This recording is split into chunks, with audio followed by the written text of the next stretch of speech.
आज प्रस्तुत है लाल चौलाई का साग। इंग्लिश में इसे एमरंस कहा जाता है। स्थानीय लोग इसे लाल भाजी, लाल साग, तंदुली आदि नामों से जानते हैं। आपके यहाँ इसे क्या कहते हैं, कृपया कमेंट करके बताएं। 100 ग्राम लाल चौलाई में मात्र 23 कैलोरीज होती हैं। यह वसा रहित, कोलेस्ट्रॉल रहित स्वस्थ भोजन का एक उत्तम विकल्प है, खास करके उन लोगों के लिए जो अपना वजन कम करना चाहते हैं। लाल चौलाई की पत्तियां घुलनशील और अघुलनशील फाइबर से भरपूर होती हैं। फाइबर खाने से हमें अपना वजन कम करने और हृदय रोग से बचने में मदद मिलती है, क्योंकि यह रक्त में कोलेस्ट्रॉल को कम करता है। चौलाई में प्रोटीन और फाइबर्स की मात्रा अधिक होती है, जो दोनों ही भूख कम करने और वजन घटाने में मदद कर सकते हैं।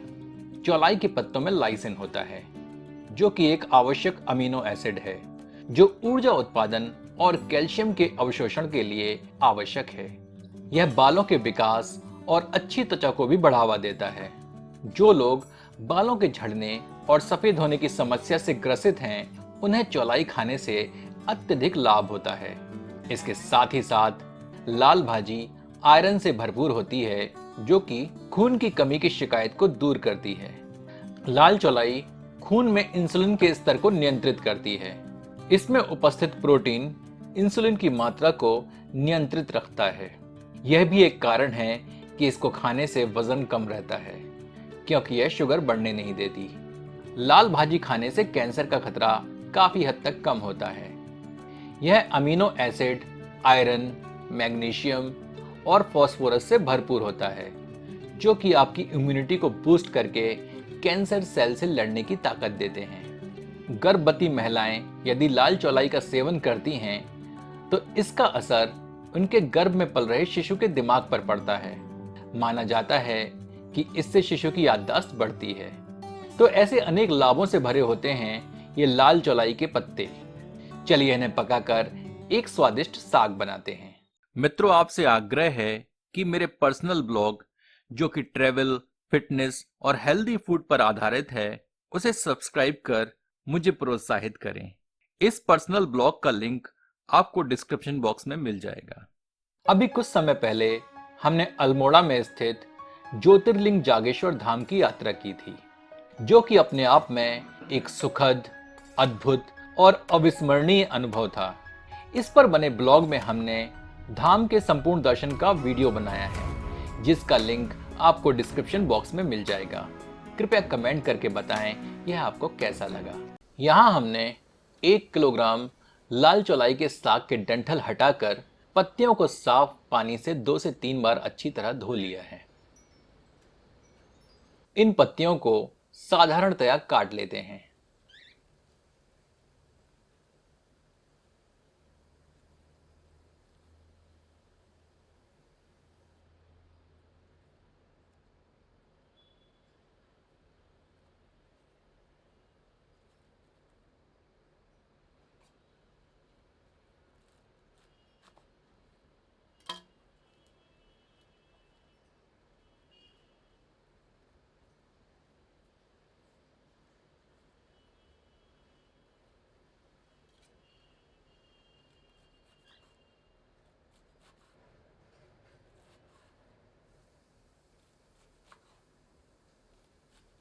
चौलाई अब कटकर तैयार है। यह एक मध्यम आकार की प्याज है। इसे फांकियों में काट लेते हैं।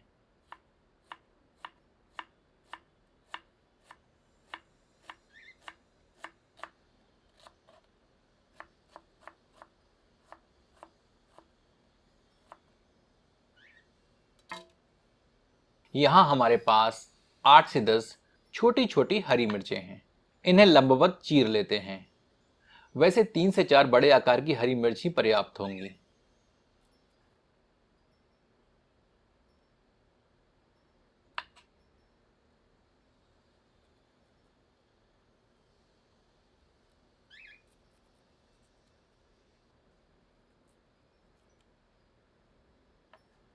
अब एक खलमूसर में 20 ग्राम के लगभग लहसुन की कलियां लेते हैं। इसमें 1/4 टीस्पून अजवाइन सम्मिलित करते हैं, 2 चुटकी हींग डालते हैं और 1/4 टीस्पून कुटी हुई मिर्च सम्मिलित करते हैं। अब लहसुन को कूट लेते हैं।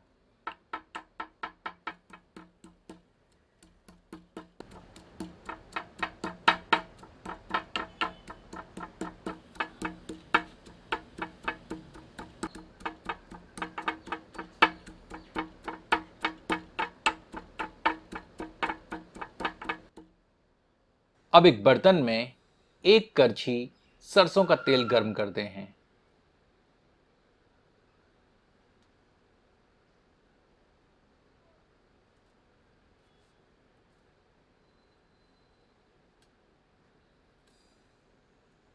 गर्म तेल में 1 टीस्पून जीरा सम्मिलित करते हैं।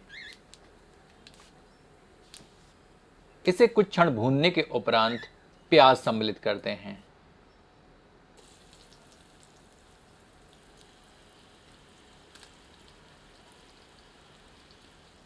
अब प्याज को मध्यम आंच पर तब तक भूनते हैं जब तक कि यह थोड़ी पारदर्शी दिखने लगे। बरसे रिम झिम दुनिया चल सके करे रोपनिया ना।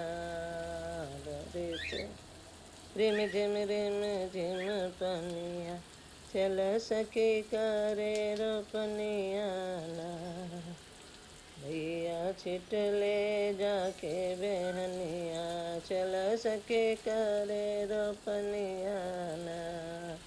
भरे से रिम झिम बुनिया चल सके करे रोपनिया ना। जितनी बनी है खनवा उन कर गो। तत्पश्चात हरी मिर्च के टुकड़े सम्मिलित करते हैं। जितनी बनी है खनमा उन कर गोदी में है ललनमा। उनके धर ली है ने मनिया चल सके करे रोपनिया ना। हरे से तदुपरांत कुटा हुआ लहसुन सम्मिलित करते हैं। बुनिया चल सके करे रोपनिया ना। मध्यम आंच पर इसे 2 से 3 मिनट भूनते हैं। भैया जल से भरल बताल तलैया भरे से झर झर पुर भैया जल से उमरल ताल तलैया पुरवा बहेला सिहरे बदनिया चल सके करे रोपनिया ना। बहे पुरवा बयरिया सिहरे मोर बदन माना। ससुरा खेत में बहन तत्पश्चात कटी हुई चौलाई की पत्तियां सम्मिलित करते हैं। के आई है। ससुरा खेत में बहन पहुँचई है। देवरा खाना ले स्वादानुसार नमक सम्मिलित करते हैं। रोटिया मिर्चाया चार चटनिया चल अब सबको अच्छी तरह मिलाते हैं। सकियाना।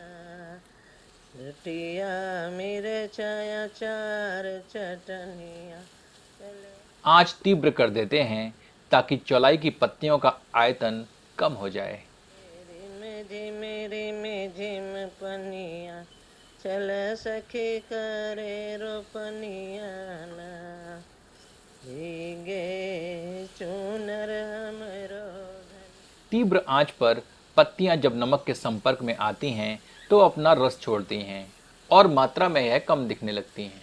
बिजली चमके बादल गरजे बिजली चमके बहे बेरियाना की बहे बेरियाना। रिम झिम पड़ेला हो बुनिया चल सके करे रोपनिया ना। रिम झिम बरे अब इसे ढककर 10 मिनट धीमी आंच पर पकाते हैं।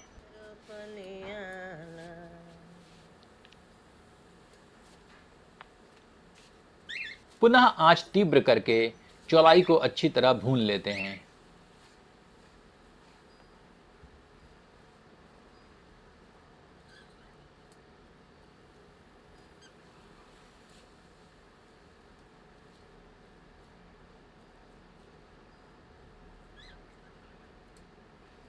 हमारा चौलाई का साग पककर तैयार है।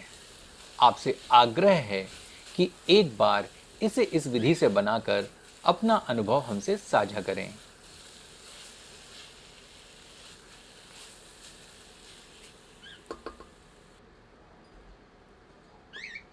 चलिए इसे गर्मा गर्म परोसते हैं। ओम सेना भवतु सेनौ भुनक्तु सह वीर्यं करवावहे तेजस्विनावधीतमस्तु मा विद्विषावहे। ओम शांति शांति शांति। चलिए रोटियों के साथ इसे चख कर देखते हैं।